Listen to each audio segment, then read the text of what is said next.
De fleste megna gerandisdagin. Ånder hava bruk for hjelp til å klare det sjølve.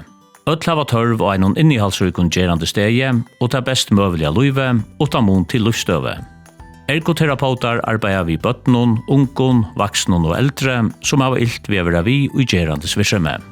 Det vil si alt det du gjerst, fra du først opp til du først i sång. Så som å klare skola og arbeide, færa til handels, gera og eta mat, leta seg ui, vidja viner og vera vi i flytjarvirksomhet. Ergoterapeutar venja kroppen tjater, sinna lei og heilan og menna sanser og forleikar og i samarbeid vi te. Vi lærer til at nøyta nutjar arbeidshatter og tøkne og lia omstøver og virksomhet til, så to meknar gerandisdagin, lukka mykje om det i badnagærenon, i skolanon og arbeidsplossenon etla heima. Saman finna vi løsner og i høska til tuttluiv, til tøynarforleikar og motivasjon, til tøynevire og venar.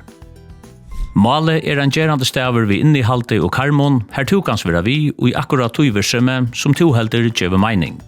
Ergoterapi legger nekv arbeid i te, så to høver møvelega for en parster av fellesskapen og koma vi til noen ekna i skøyte. Det godt, begge for te og samfellet. Ergoterapi gjør gerandisdagin til ter møveligan, så to meknar han utan okkom.